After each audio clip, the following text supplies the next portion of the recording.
Alhamdulillahilladzi arsala rasulahu bil huda wa dinil haqq liyudhhirahu 'ala dini kullihi wa kafa billahi shahida.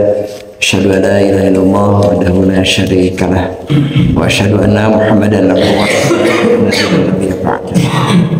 Ya ayyuhannas taqu rabbakum alladzi khalaqakum min nafsin wahidah wa khalaqa minha zawjaha wa batha minhuma rijalan katsiran wa nisaa. Wa taqratillah sa'al bil arham innallaha kana 'alaikum raqiba. Ya ayyuhalladziina wa qulu qawlan sadida yuslih lakum a'malakum wa yaghfir lakum dhunubakum wa may yuti'illah wa rasulahu faqad faza fawzan azima. Alhamdulillah, kita panjatkan puji dan syukur kita kepada Allah Subhanahu wa taala yang sampai detik ini masih memberikan begitu banyak nikmat kepada kita semua. Nikmat lahir, nikmat batin yang Allah berikan kepada kita. Allah berikan begitu banyak dan tidak mampu kita menghitung, merinci satu persatu akan apa yang Allah berikan, anugerahkan dan curahkan kepada kita. Bahkan Allah sudah sampaikan, seandainya kita mencoba menghitung apa yang Allah berikan kepada kita, itu bagaikan 7 luas lautan yang ada, ya. Dan lautan sebagai tinta dan pohon-pohon sebagai pena, itu belum cukup untuk menuliskan nikmat-nikmat yang Allah berikan dan anugerahkan kepada kita, ya. Termasuk hari ini nikmat sehat yang Allah berikan kepada kita. Tadi saya mimpin salat subuh, sudah mulai ada banyak yang batuk-batuk, ya. Ini ujian-ujian kepada kita, ya, sebenarnya. Jadi sekian waktu kita diberikan sehat, beberapa saat kita diberikan sakit, batuk, terasa begitu berat kita nafas gitu, ya. Ya ternyata yang namanya nafas itu begitu nikmatnya ketika Allah memberikan ujian kepada kita berupa sesak nafas ketika kita sedang batuk, ya. Sehingga kita sadar bahwa tidak ada sedikit pun yang ada pada kita melainkan adalah nikmat yang Allah berikan kepada kita. Tinggal bagaimana kita berusaha agar kita berada pada golongan hamba yang syukur nikmat, ya. Siapa mereka? Yaitu mereka-mereka yang senantiasa menjadikan apa-apa yang telah Allah berikan dan amanahkan kepada kita, ya, baik diri maupun harta kita gunakan, kita manfaatkan untuk bagaimana kita lebih dekat kepada Allah Subhanahu wa taala. Dasar nafas kita bagaimana kita pergunakan untuk memuliakan nama Allah Subhanahu wa taala. Bagaimana kemudian mata yang Allah anugerahkan kepada kita gunakan untuk melihat hal-hal yang mendekatkan diri kita kepada Allah Subhanahu wa taala. Termasuk bagaimana badan kita ini kita ajak melangkah pada tempat-tempat yang Allah ridho, yang mendekatkan diri kita kepada Allah Subhanahu wa taala. Dan juga jangan sampai lupa bahwa Allah titipkan kepada kita berupa harta, ya. Harta yang ada pada kita itu bukan ansih karena hasil usaha kita, tapi karena Allah sudah perkenankan kita untuk mendapatkan amanah seperti itu. Karena setiap orang itu berbeda-beda. Ada yang mendapat amanahnya barangkali mungkin hartanya sekian, ada yang lebih dan sebagainya. Karena Allah tahu bahwa manusia itu diberikan harta dan juga diberikan kemampuan untuk mengelola itu, dan itu sebagai ujian, ya. Jadi bagaimana kita mampu untuk menjadikan harta sebagai ujian, harta itu sebagai amanah, dan kita manfaatkan untuk bagaimana kita belanjakan di jalan Allah Subhanahu wa taala. Salat dan salam semoga terlimpah tercurah pada uswah kita, ya, panutan kita Nabiullah Muhammad sallallahu alaihi wasallam yang telah berikan uswah terbaik, contoh terbaik kepada kita semua, ya. Dan kita tidak perlu ragu karena Allah sudah berikan jaminan, ya. Kita senang ya kalau kita diberikan contoh, kemudian contoh itu dijamin oleh Allah Subhanahu wa taala, ya. Dalam Al-Quran, laqad kana lakum fi rasulillahi uswatun hasanah liman kana yarjullaha wal yawmil akhir wa dzakara katsira. Sungguh ada pada diri Nabi Muhammad SAW sudah teladan terbaik bagi mereka yang berharap bertemu Allah Subhanahu wa taala, yakin pada hari akhir, dan siap waktunya untuk zikir, untuk ingat kepada Allah Subhanahu wa taala. Rahimakumullah, pagi hari ini kita coba sama-sama untuk mendekatkan diri kita kepada Allah dengan bagaimana kita menyimak beberapa ayat dalam Al-Quran. Hari ini tadi malam mendadak Pak Soeb harus ke Jakarta, ya, sehingga tidak bisa hadir pada pagi hari ini. Insya Allah saya akan mencoba untuk berbagi ilmu, ya. Walaupun sebetulnya saya pun sudah belajar, tapi sama-sama kita untuk berbagi ilmu apa yang ada pada saya, dan juga bagaimana kita saling berbagi di antara kita. Semoga memberikan manfaat, ya. Minggu yang lalu hari Jumat, ya, kita sama-sama mengikuti, ya, melewati satu hari, yaitu 12 Rabiul Awal, ya. Jadi hari lahirnya Rasulullah SAW, walaupun kita tidak pernah diajarkan untuk memperingati hari lahir sebetulnya ya. Jadi seringkali kita kan melewati hari lahir itu sebagai satu yang momentum yang luar biasa gitu ya. Walaupun sudah tidak perlu diperingati, karena itu sebetulnya adalah merupakan satu tazkirah untuk kita gitu. Jadi kalau kita melewati waktu-waktu lahir kita adalah tazkirah untuk kita bahwa kita telah berkurang jatah waktu hidup kita sebetulnya. Jadi bukan kemudian kita kemudian euforia dan sebagainya. Justru pada saat ketika kemudian kita melewati waktu kelahiran kita, berarti jatah waktu kita itu sudah mulai berkurang. Kalau jatah waktu kita 63 tahun, berarti sudah berkurang 1 tahun dan seterusnya sampai mendekati hari itu. Dan kita tidak pernah tahu kapan kita dipanggil Allah Subhanahu wa taala. Nah, ini yang barangkali menjadi satu rahasia yang mesti kita siapkan dengan baik ya. Makanya dalam Al-Qur'an surat Al-Baqarah di awal disebutkan ciri-ciri orang yang takwa itu alladzina yu'minuna bil ghaib ya. Mereka yang yakin ya, beriman kepada yang gaib ya, termasuk kematian ya, karena kematian tidak pernah ada yang tahu di mana kita mati, bagaimana kondisi kita mati, dan pada usia berapa kita mati ya. Sehingga itulah yang mesti kita siapkan ya, dalam hidup kita untuk menghadapi kematian itu ya. Karena kalau setelah kematian maka semua terputus ya, amal-amal terputus kecuali 3 perkara ya.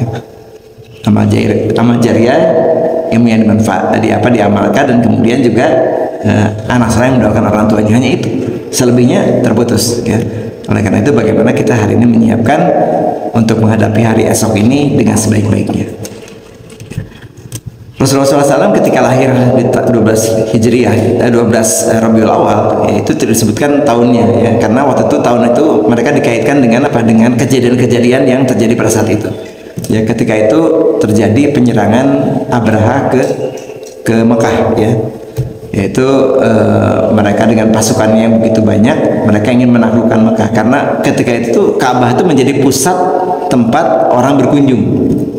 Ya, jadi kalau sekarang tuh ada tempat wisata lah yang ramai sekali gitu ya. Sehingga Abraha merasa bahwa kenapa sih nggak ke tempat saya gitu ya. Wah, ini perlu dihancurkan nih ya, supaya apa? Supaya nanti semua berkunjung ke tempat saya begitu kata Abraha. Sehingga Abraha dengan pasukannya yang orang takut dengan pasukan Abraha ya, karena tidak ada satu negara pun yang mampu menghalangi bagaimana laju daripada tentara Abraha ya. Sehingga sampailah Abraha ketika itu dengan berbagai macam cara sampai kemudian mendekati Mekah, mendekati Ka'bah ya. Nah, ini dan ketika itu ada satu yang luar biasa ya. Ketika mendekati Ka'bah itu kemudian karena saking berkuasanya Abraha itu semua penduduk diambil di harta kekayaan ternaknya itu diambil oleh Abraha itu ya. Dan ketika itu Abdul Muthalib sebagai penjaga Ka'bah datang kepada Abraha ya, kemudian kata Abraha, engkau datang kepada kami mau apa nih katanya, sebagai penjaga Ka'bah. Saya hanya datang kepadamu untuk mengambil harta milik saya, yaitu kambing-kambing yang diambil oleh Abraha. Lah, terus Abraha bilang, lah kan kamu kan penjaga Ka'bah, apakah kamu tidak ingin kemudian menyerahkan kunci Ka'bah kepada kami? Apa yang dikatakan oleh Abdul Muthalib ketika itu, ini luar biasa nih. Yang punya Ka'bah itu Allah, biarlah Allah yang menjaganya. Ini yang luar biasa ya. Jadi kekuatan yang luar biasa dari seorang Abdul Muthalib itu menyatakan bahwa ini yang jaga Ka'bah itu punya Allah, bukan punya saya. Itu hanya menguasai yang diamanahkan kepada saya itu Pak, yang kambing-kambing ini yang saya akan bawa itu, karena itu adalah kekuasaan saya. Adapun Ka'bah adalah milik Allah Subhanahu wa taala. Saya serahkan sepenuhnya kepada Allah ya. Nah, ketika itulah kemudian Allah buktikan ya, kekuasaan Allah pada saat itu, yaitu bagaimana Allah memporak-porandakan ya, yang namanya pasukan Abraha ketika itu ya. Inna anzalnahu fi lailatul qadr khairun min alfi syahr tanazzalul malaikatu wa rufi'a bi'idzni Qur'an salamun hiya matla'il fajr. Nah, ini kemudian ada dalam Al-Qur'an sampaikan bahwa Allah Subhanahu wa taala memberikan kepada mereka itu ujian-ujian yang luar biasa yang membuat mereka luluh lantak ketika itu ya. Alam taro kaifa rabbuka bi ashabil fil alam yaj'al kaidahum fi tadlil wa arsala alaihim thayran ababil tarmihim bi hijaratin min sijil faj'alhum kasfin ma'kul. Pasukan yang luar biasa yang sehebat pasukan Abraha hancur luluh lantak karena Allah berikan kepada mereka yaitu pasukan burung-burung yang membawa bara-bara api dan neraka, ya. Sehingga mereka hancur seperti hancurnya apa? Hancurnya daun-daun yang dimakan oleh ulat, ya. Sampai Abraha pun ketika itu mati dan kemudian semua pasukannya tidak yang tersisa ketika itu. Nah, itulah gambaran yang diberikan Allah Subhanahu wa taala bahwa sebetulnya kekuasaan Allah itu tidak ada yang bisa menandingi. Ya, hari ini pun kita bisa saksikan bagaimana kehebatan pasukan adidaya yang ada hari ini. Ketika terjadi kemudian topan badai, mereka tidak bisa berbuat apa-apa, ya. Nah, itulah awal ketika apa? Ketika Rasulullah lahir, ya, Nabi Muhammad lahir. Dan ketika itu sosok Muhammad sebagai manusia biasa, gitu ya. Dan baru kemudian bisa kenabian di usia 40 tahun, kemudian Allah memberikan kenabian kepada Nabi Muhammad SAW, itu dengan turunnya surat Al-Alaq yang tadi saya baca dalam sholat, yaitu 5 ayat pertama dalam Al-Quran. A'udzubillahi minasyaitonirrajim. Iqra bismi rabbikal ladzi khalaq khalaqal insana min 'alaq iqra wa rabbukal akram alladzi 'allama bil qalam 'allamal insana ma lam ya'lam. 5 ayat pertama yang Allah turunkan kepada Nabi Muhammad SAW ketika sedang bertahanus di gua. Jadi ketika itu Rasulullah SAW tuh sering, ya, melihat fenomena, ya, di masyarakat Mekah ketika itu, ya. Jadi 5 ayat pertama ini menjadi satu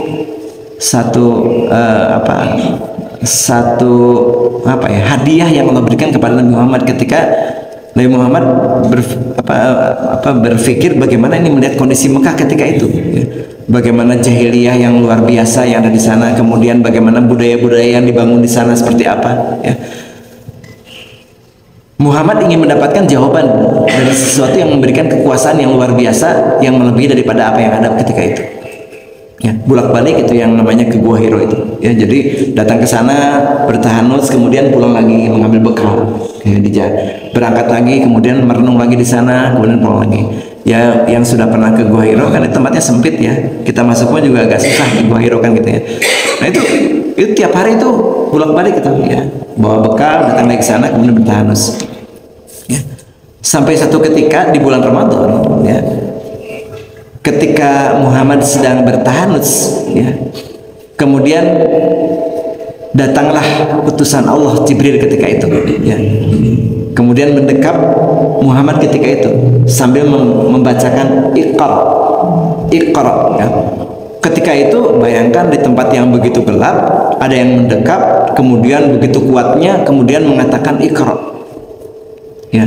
Kita aja kalau di rumah kita sendiri lampu gelap udah takut, gitu ya, ya. Ini bukan di rumah, di gua yang tidak ada orang satupun, kemudian ada yang mendekap kita, ya, mungkin kita bisa pingsan, gitu ya, atau dia, ya. Nah, ketika itu kemudian dibacakan Iqra. Ketika itu Muhammad berkata, saya tidak bisa membaca, gitu, ya. Saya tidak tahu bagaimana saya bisa membaca ini, ya. Kemudian disampaikanlah, ya, saya baca dalam tafsir, ya. Ketika itu dibacakan Iqra bismi rabbikal ladzi khalaq, ya, ya. Nah, jadi di sini disampaikan di ayat yang pertama, bacalah biismi dengan nama rabbika rabbimu alladzi yang khalaq, yang telah menciptakan kamu. Jadi Allah kabarkan kepada Muhammad ketika itu bahwa engkau diciptakan oleh Allah yang Maha Agung. Jadi engkau itu lahir tidak dengan sendirinya, tapi ada yang menciptakan, ada sesuatu yang luar biasa yang memberikan satu anugerah kepada beliau dan memberikan perlindungan kepada beliau. Jadi di sini jumhur ulama sepakat bahwa surat yang pertama kali diwahyukan kepada Nabi sallallahu alaihi wasallam, ya, yaitu surat Al-Alaq. Jadi sudah sepakat semuanya, ya, 1-5 ini adalah surat yang pertama turun kepada Nabi Muhammad. Setelah itu kemudian nanti turun berikutnya adalah surat Al-Qalam, Al-Muzammil, Al-Mudaththir. Jadi tidak turun langsung sekian ayat, tapi bertahap dulu, 5 ayat dulu ketika itu, ya. Nah, di surat Al-Alaq ini sebetulnya sebelum kita membahas satu persatu, ya, ada 3 hal penting yang Allah sampaikan dalam al-alaq ini kepada Muhammad ya. Pertama adalah perintah membaca dan hikmah penciptaan manusia dari lemah menjadi kuat ya. Arahan untuk mengenal Allah, ma'rifatullah, dan mengenal hakikat diri atau ma'rifatul insan. Ini menggambarkan kepada kita bahwa kita itu lahir itu nggak punya kekuatan apa-apa. Ya mungkin ibu-ibu ini yang ya, di Allah amanahkan mendapatkan rahim ya, kemudian ketika melahirkan anak, kita bisa saksikan bahwa anak lahir pada kondisi yang lemah ya. Apakah ketika lahir kemudian sudah bisa membaca? Tidak. Apakah lahir kemudian sudah bisa berkata-kata? Juga tidak. Atau tiba-tiba punya rumus matematika ketika lahir? Tidak juga. Tapi lahir pada kondisi yang sangat lemah. Kemudian Allah berikan kepada bayi tersebut secara bertahap ya kemampuan-kemampuan ya. Jadi pertama wajalakumus sam'a kata Allah. Kemudian wa absar wal afidah ya. Jadi ketika bayi lahir Allah berikan kemampuan pertama kepada manusia itu adalah untuk melihat terlebih dahulu ya. Kita bisa perhatikan ketika bayi lahir tidak ada yang kemudian dia bisa bicara, dia hanya bisa melihat ya. Dan dia mulai bisa membedakan antara warna-warna yang ada sehingga seorang ibu ataupun ayah kemudian melihat kepada bayinya itu ini warna merah ya, warna kuning, dia mulai menengok kiri kanan karena dia hanya bisa membedakan warna aja terlebih dahulu. Kemudian pendengaran ya, baru mulai kemudian bisa berkata-kata A, B, C dan seterusnya. Kemudian wal afidah memberikan hati mampu membedakan antara yang dan yang batil. Nah jadi unsur yang pertama yang Allah sampaikan dalam surat Al-Alaq adalah bagaimana Allah memberikan kekuatan dari kelemahan yang ada ya. Sehingga yang membuat manusia menjadi kuat hanyalah Allah Subhanahu wa taala. Tidak ada kemudian zat manapun yang membuat manusia dari lemah menjadi kuat kecuali Allah Subhanahu wa taala ya. Kemudian yang kedua ya, di surat Al-Alaq ini memberitahukan ada watak manusia yang istighna ya. Ini di ayat berikutnya nanti ya. Merasa serba cukup dan tidak butuh bantuan orang lain. Orang-orang yang hari ini diberikan amanah harta, diberikan amanah kekuasaan, soalnya dia merasa kuasa dengan itu, ya. Sehingga tidak ada yang bisa menghalangi dia, gitu. Ya. Padahal apa? Padahal itu semuanya itu akan sirna semuanya, karena yang sifatnya dunia adalah fana. Silakan hari ini yang mereka barangkali mungkin punya harta banyak, gitu, punya kemudian kekuasaan yang begitu luar biasa, ya. Hati-hati. Bahwa besok lusa itu akan diambil Allah Subhanahu wa taala ya. Itu sifatnya fana ya. Tidak bisa selamanya kita bisa genggam ya. Jadi hari ini yang barangkali punya kekuasaan ya, hati-hati besok lusa dia akan lepas kekuasaan daripadanya. Termasuk Fir'aun ya. Fir'aun dengan bala tentara yang luar biasa ketika itu yang kita bisa saksikan dalam sejarah itu. Fir'aun adalah raja yang sangat berkuasa. Bahkan dia bisa mematikan seseorang. Saya bisa matikan ini, saya bisa matikan hari ini ya. Saya bisa biarkan dia hidup, bisa biarkan dia hidup ya. Tapi ketika itu kemudian ya ditantang dengan bagaimana apakah bisa memindahkan matahari dari timur ke barat, tidak bisa ya. Setingkat Fir'aun. Jadi sehebat orang hari ini ya, tidak ada yang bisa bertahan kekuasaannya karena sifatnya adalah fana ya. Kemudian yang ketiga menyingkap di atas musuh perjuangan ya, penghalang pelaksana syariah, perintah dakwah ya. Contoh adalah Abu Jahal ya. Nah jadi ketika Rasul dakwah itu Abu Jahal itu menguntit dari belakang. Setiap Rasul datang ke tempat A dia datang ya.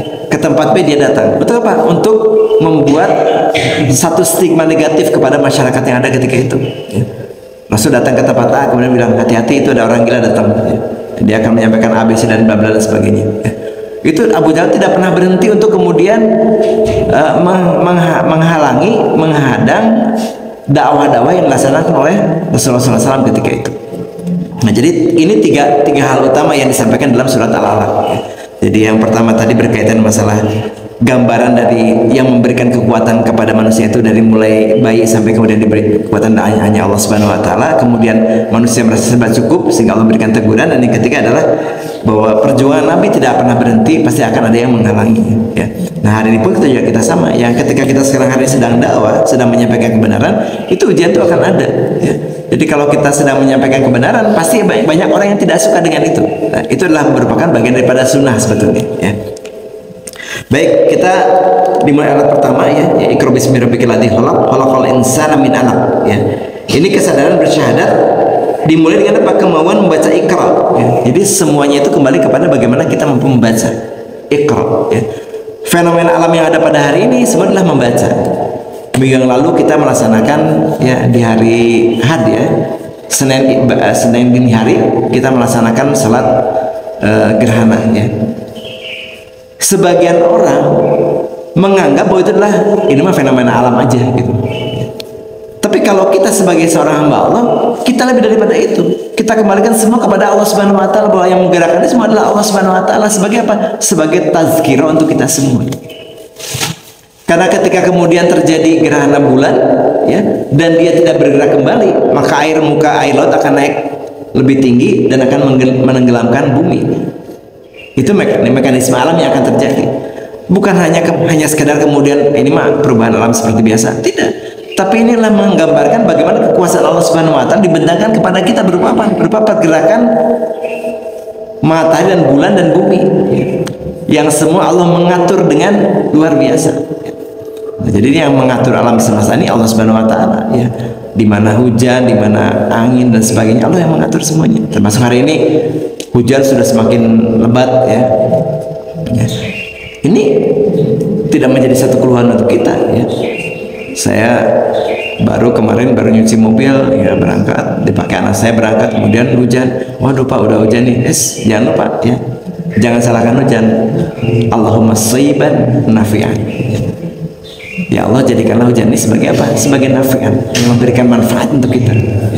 Nah, jadi ini kadang-kadang kita lupa nih dengan hujan diberikan, kita kemudian merasa bahwa oh, ini kok jadi soal jadi malah jadi bencana. Enggak, tapi itu adalah kita mohon doa kepada Allah. Allahumma shayban nafi'an. Ya Allah, semoga Allah berikan curahan hujan ini dan berikan manfaat dengan hujan yang diberikan kepada kita. Ya. Nah, jadi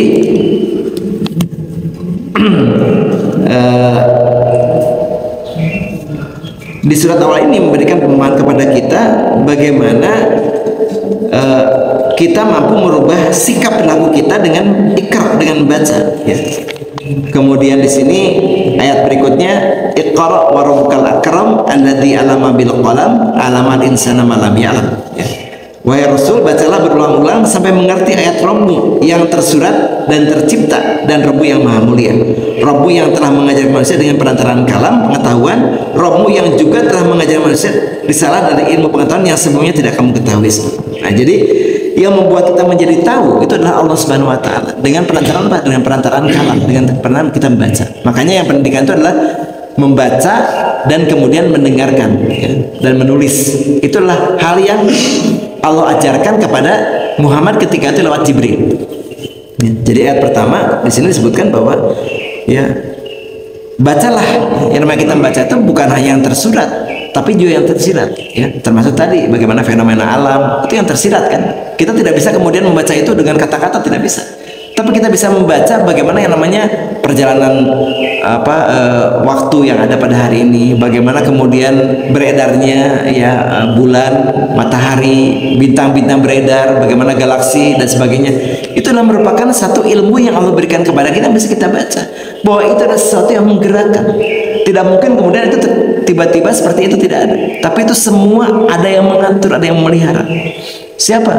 Allah Rabbul Izzati yang memelihara itu semuanya ya.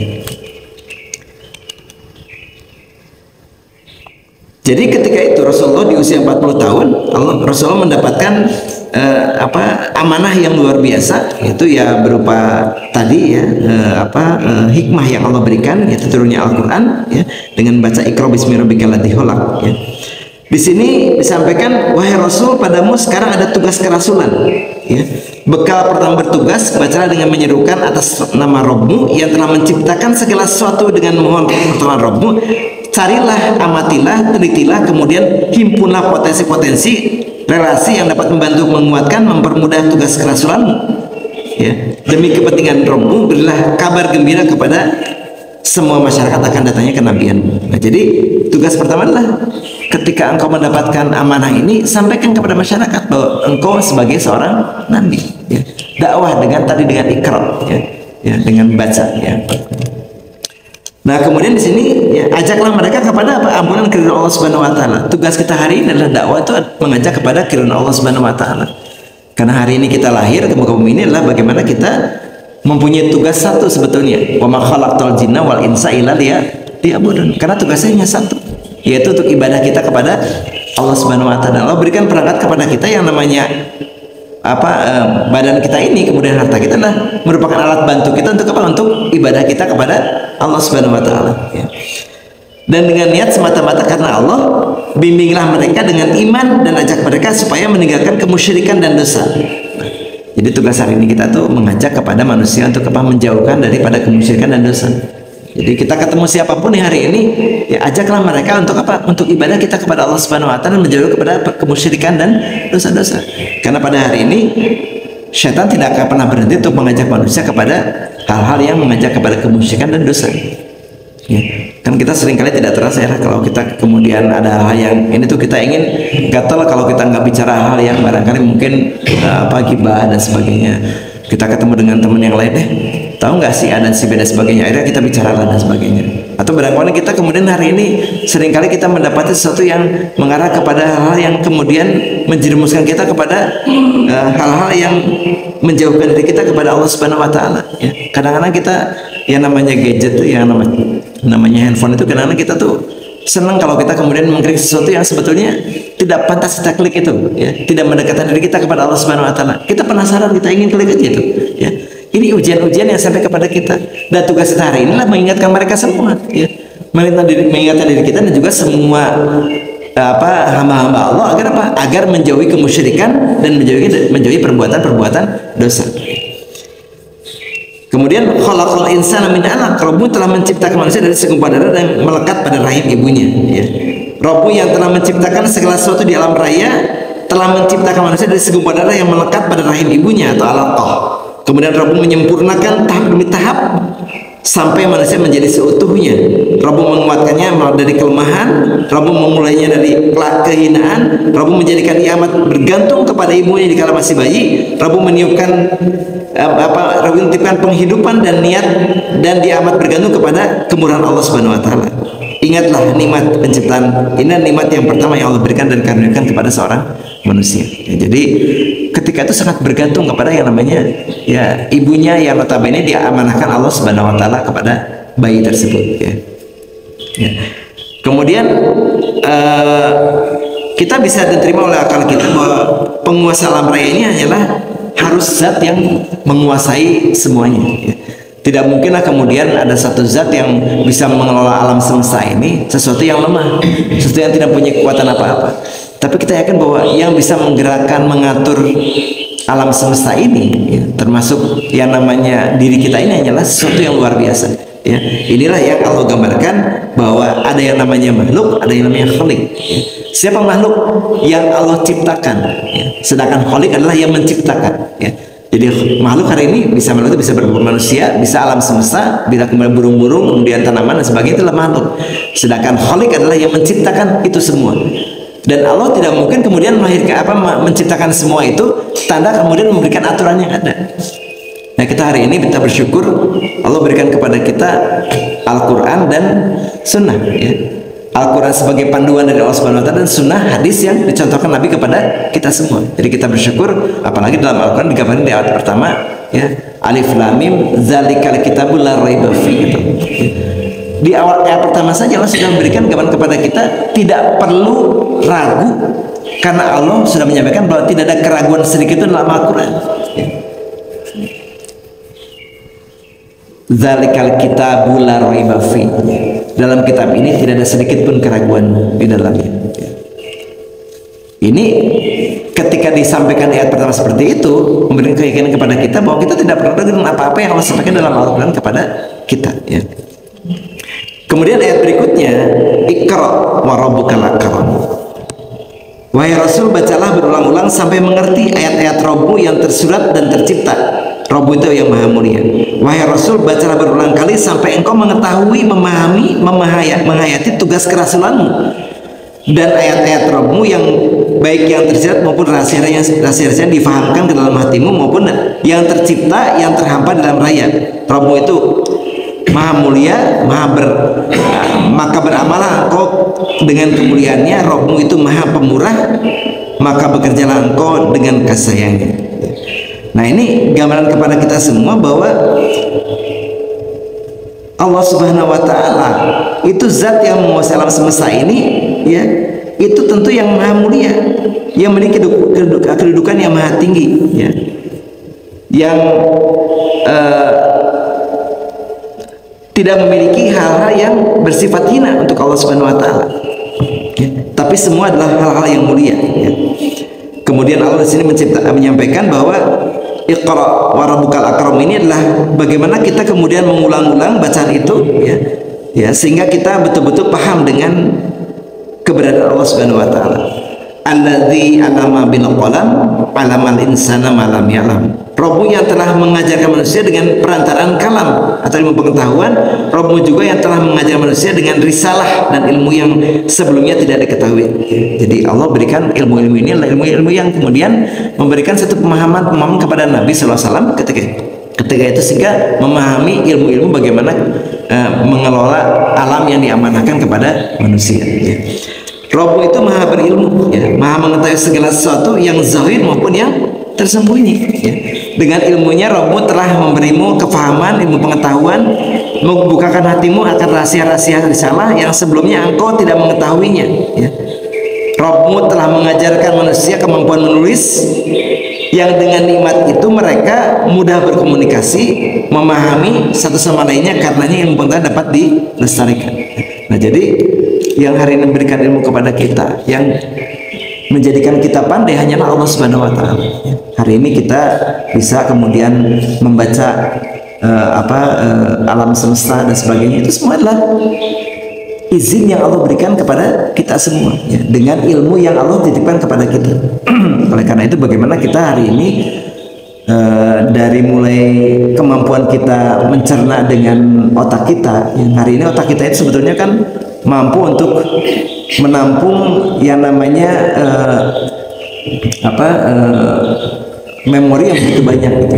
Nah, bagaimana hari ini memori yang diisikan kepada otak kita memori yang baik, gitu. Ya, jangan biarkan memori yang Allah anugerahkan kepada kita ini sesuatu yang sebetulnya ya tidak akan memberikan manfaat kepada kita, ya. Ya. Jadi hari ini kan kalau kita memiliki yang namanya hard disk, ya, kalau kita punya laptop atau punya PC di rumah, hard disk yang kita miliki itu biasanya kita isi hal yang penting, nggak mungkin kita isi yang macam-macam lah, mungkin. Yes. Pasti akan diisi oleh sesuatu yang sangat penting yang itu memang masih kita jaga, ya. Ya. Sehingga bagaimana hari ini pun juga Allah berikan kepada kita hadis yang maha besar, yaitu otak kita ini bagaimana kita isi dengan hal-hal yang bermanfaat, ya. Karena apa? Ini akan kita pertanggungjawabkan dari Allah Subhanahu wa taala, ya. Jadi apa yang kita lekatkan dalam benak kita, dalam memori kita, ya, sebesar apapun yang melekat pada memori kita, itu kita pertanggungjawabkan dari Allah Subhanahu wa taala. Dan nanti pada saatnya nanti Allah akan mintakan kepada kita, ya, apa yang telah kita lakukan, apa yang sudah kita kemudian ambil, apa yang sudah kita simpan dalam memori kita, ya. Nah, jadi Allah berikan kepada kita dari 5 ayat ini sebetulnya adalah satu gambaran kepada kita bahwa tahapan-tahapan ilmu itu dari mulai kita membaca, dari mulai kita iqra, ya. Seseorang bisa menjadi pandai karena membaca, ya. Saya jujur bahwa hari ini banyak ilmu yang kita baca tidak dari bangku kuliah saja, tiba di bangku pengalaman pun juga adalah ilmu yang Allah berikan kepada kita. Nah, Rasulullah SAW berikan kepada kita, ya, Allah berikan kepada Rasulullah SAW pelajaran bagaimana kemudian Rasulullah membaca tentang alam semesta, membaca tentang masyarakat yang ada ketika itu, sehingga Rasul punya kesiapan bahwa itulah yang sedang diperjuangkan oleh Rasul dan dengan perintah Allah Subhanahu wa taala.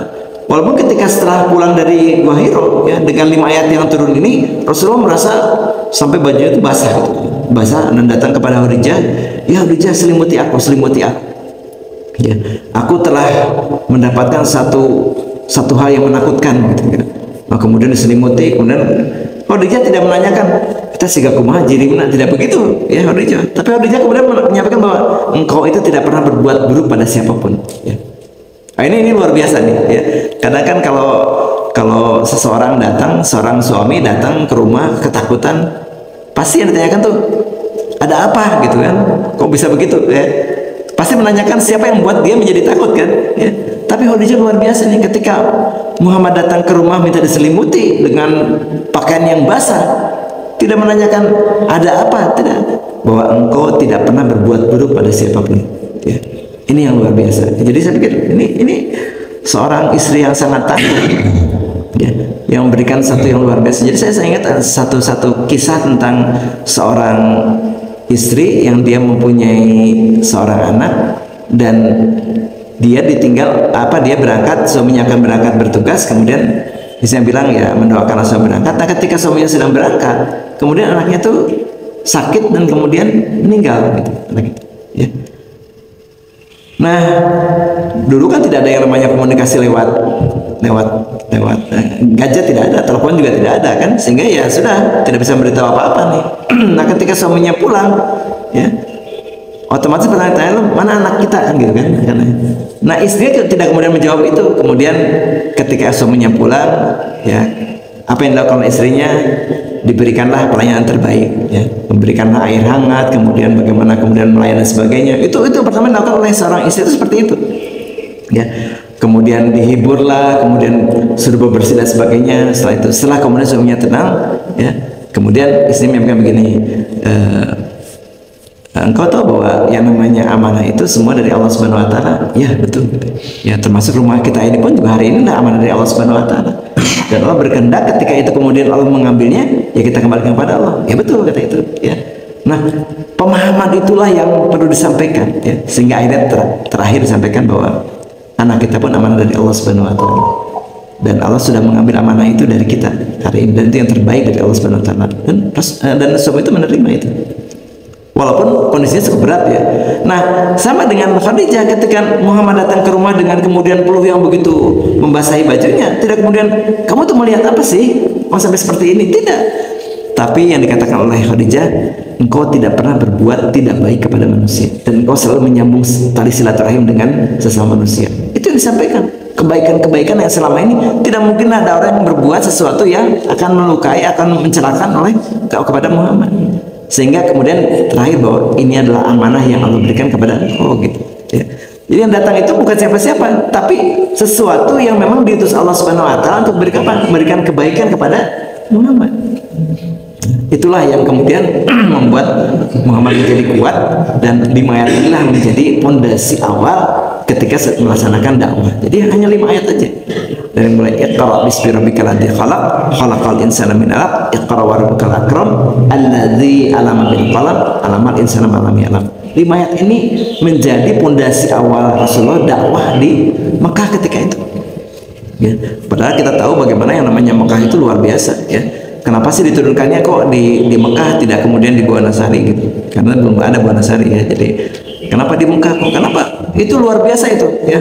Yang namanya masyarakat jahiliyah ketika itu, yang mereka tuh ketika dia kemudian mendapatkan amanah lahir bayi perempuan tuh, mereka merasa hina dengan bayi perempuan, ya, sehingga dibunuh gitu, ya. Ya, kalau bagi bayi laki-laki dipertahankan sebagai itu kan kebiasaan-kebiasaan jahiliyah seperti itu, yang itu terus turun temurun sampai ketika itu ketika Rasulullah mendapatkan amanah berupa surat Al-Alaq itu masih seperti itu. Dan tugas Nabi lah ketika itu bagaimana merubah budaya yang ada ketika itu mengikuti budaya-budaya yang disampaikan oleh Allah Subhanahu Wa Taala. Nah ini tugas yang tidak ringan. Jadi 5 ayat ini tuh disampaikanlah kemudian, dan setelah itu kan kemudian jeda, ya, tidak lagi turun ayat yang lain, dan itu ujian juga untuk Nabi Sallallahu Alaihi Wasallam. Nah, jadi kembali kepada makna yang bisa kita ambil dari 5 ayat ini, ya, sebetulnya per hari ini juga sampai kepada kita semua, ya. Yang namanya Iqra pun juga sampai kepada kita. Hari ini bagaimana kita mampu untuk membaca, ya yang namanya apa-apa yang kita alami sehari-hari. Saya seringkali kalau saya di rumah tuh ada taklim keluarga gitu, ya, seminggu sekali ada taklim keluarga, saya sering menyampaikan kepada anak-anak dan juga istri di rumah, setiap kejadian yang kita alami itu sebetulnya Allah sedang memberikan ilmu kepada kita. Hanya kadang-kadang kita agak susah membaca apa yang Allah berikan kepada kita, sehingga doa kita tuh, ya Allah berikanlah kepadaku pemahaman ilmu agar aku mampu membaca apa yang Engkau berikan kepadamu lewat peristiwa yang kami alami. Dompet hilang misalnya, barangkali mungkin kita tiba-tiba misalnya di tol ada masalah dengan kendaraan, itu kan tidak tiba-tiba muncul begitu saja, Tapi itu adalah ada sebetulnya iqra yang kita mesti baca daripada kisah itu. Wah, ada apa sih sebetulnya? Sehingga kita kemudian tidak kita merasa bahwa aduh ini kok saya seperti ini dan sebagainya. Tidak ada keluhan-keluhan dan sebagainya. Ya. Saya kemarin ketemu dengan seorang yang dia bilang, Pak, saya tuh kok kayaknya tuh setiap saya usaha rugi aja. Kenapa ya Pak? Saya kan juga sama-sama hamba Allah. Kenapa kok saya begini? Saya cerita. Dulu sahabat Nabi itu Abu Bakar, Umar, Utsman, Ali. Ya. Abu Bakar, Umar, dia boleh dikatakan ya dia punya kemampuan harta yang cukup. Tapi Ali bin Abi Thalib itu, ya, dia itu tidak punya apa-apa itu. Usaha rugi wae gitu. Ya. Tapi Allah berikan kepada Ali pemahaman dalam bentuk ilmu.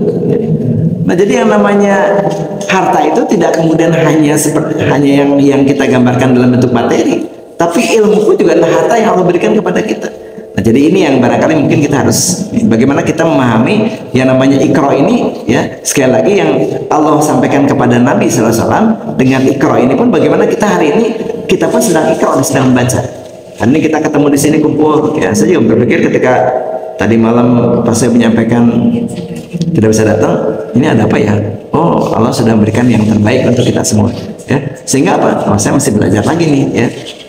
Saya mesti belajar lagi, saya mesti kemudian menyampaikan ilmu juga kepada yang lain, sehingga apa? Sehingga ilmu yang kita terima pun juga bisa kemudian ya bisa sampai kepada yang lain. Jadi sekali lagi tidak ada yang kemudian terjadi begitu saja, tapi semua terjadi karena apa? Karena izin yang Allah berikan kepada kita, ya. Walaupun juga ada beberapa yang memang Allah berikan izin tapi Allah tidak ridho, ya. Seperti yang kemarin sempat kita bahas tentang masalah apa? Korupsi, orang dapat uang lewat korupsi itu, ya. Itu sebetulnya karena ada izin dari Allah. Iya, ada izin tapi Allah tidak ridho dengan itu karena itu adalah bagian daripada dosa, gitu, ya. Ya kalau kita dapat harta itu dari apa hasil korupsi, ya kembalikan karena bukan hak kita, gitu kan, ya. Karena itu sekali lagi bahwa seperti kemarin terjadi penjara dan sebagainya, ya itu kan bukan haknya dia, itu harta bukan haknya, harus kembalikan kepada yang diamanahkan harta itu tersebut, ya. Nah, jadi ini sekali lagi ujian kepada kita hari ini bagaimana kita sama dengan apa yang diamanahkan Allah kepada Nabi, yaitu memulai dengan Iqra, membaca. Yang mudah-mudahan kita hari ini, ya, sedikit demi sedikit kita membaca fenomena alam yang ada, ya. Allah kamu gambarkan kemarin di hari Senin dini hari Iqra dengan gerhana bulan, ya. Kemarin Iqra dengan banjir di Bali, itu juga Iqra semuanya, ya. Tidak ada yang kemudian terjadi tiba-tiba, tapi yang namanya banjir di Bali pun juga itu ada peringatan-peringatan bahwa ternyata ya tidak ada yang kemudian memiliki suatu kekuasaan, kembali semuanya kepada Allah. Kalau orang sadar, ya, bahwa itu semua adalah kembali kepada Allah, maka orang akan semakin yakin bahwa ada yang menguasai alam semesta ini semuanya adalah Allah Subhanahu wa taala. Itu barangkali mungkin yang ingin saya bagi pada pagi hari ini. Sekali lagi saya mohon maaf, ya, apabila banyak hal yang barangkali mungkin tidak sesuai dengan sebaik apa seharusnya, tapi saya mencoba untuk memberikan yang terbaik pada pagi hari ini. Sebelum saya ini barangkali mungkin ada yang ingin berbagi yang dari teman-teman semua, maka silakan, ya. Sambil barangkali saya informasikan juga bahwa kemarin kita ada pertemuan, ya, sebetulnya pertemuannya terbatas, yaitu pertemuan dari penasihat dengan beberapa jamaah, ya, dengan DKM. Saya sampaikan bahwa tanggal 29 September ini adalah masa terakhir kepengurusan DKM, ya, sehingga saya dan teman-teman di DKM akan berakhir tugas saya tanggal 29 September, ya, di bulan ini. Sehingga saya sampaikan kepada penasihat, mangga silakan bisa diatur mekanismenya sehingga nanti barangkali mungkin bisa ada pengurus baru setelah 29 September yang akan datang, gitu, ya. Nah, kemarin sudah ketemu dan sebagainya, dan disampaikan bahwa beberapa menyampaikan, Pak, baiknya sih lanjut aja lah, gitu, ya, karena sedang berjalan program dan sebagainya. Nah, sempat ada pertanyaan, ini apakah boleh, kan saya sudah dua periode nih, 3 tahun sudah 6 tahun, gitu, ya. Jadi harus 3 tahun berikutnya kan harus lewat itu lagi. Akhirnya kemarin saya sempat tanyakan juga ke MUI, ya, yang memberikan surat keputusan itu, ada nggak klausul ataupun aturan yang mengatur mekanisme pengangkatan untuk kepengurusan. Etama apa cenah kumaha jamaah wadah cenah, gitu, ya. Kalau jamaah menghendaki ya jalan lagi, kalau jamaah nggak menghendaki ya pilih yang lain, gitu. Jadi ini maka barangkali mungkin nanti dari Bapak dan Ibu semua masih ada waktu ya, kalau nanti ada yang usul-usul gitu ya, ada yang usul misalnya gimana kalau kita mengusulkan supaya ada penyegaran yang barulah ya, siapa yang masuk mangga silakan ya. Walaupun mungkin kemarin dari beberapa penasehat kan ya lanjut aja Pak, tapi saya kembalikan lagi bahwa masjid ini milik jamaah ya, milik kita semua ya. Jadi kita kembalikan kepada semua. Dan hari ini saya masih punya PR yang masih belum selesai, PR pengurus ya, PR pengurus menyelesaikan fasilitas yang ada. Mudah-mudahan dalam waktu dekat kita bisa selesaikan semuanya, sehingga kalau pada pengurus baru itu enaklah kita sudah berikan sesuatu yang sudah selesai sehingga melanjutkan pada langkah-langkah berikutnya. Nah, enggak, barangkali mungkin itu informasi yang saya sampaikan ya. Jadi 29 September ya, jangan lupa ya, masih ada beberapa hari lagi untuk bisa mengambil keputusan ataupun memberikan pendapat. Baik, barangkali mungkin itu yang sampaikan. Ada yang mau menyampaikan? Mangga, silakan dari Bapak dan Ibu sekalian. Mangga Pak Rukanda.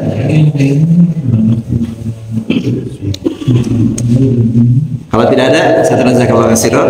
Kita tutup dengan baca doa kifaratul majelis. Subhanakallah wa bihamdika asyhadu an la ilaha illa anta astaghfiruka wa atubu ilaik. Assalamualaikum warahmatullahi wabarakatuh.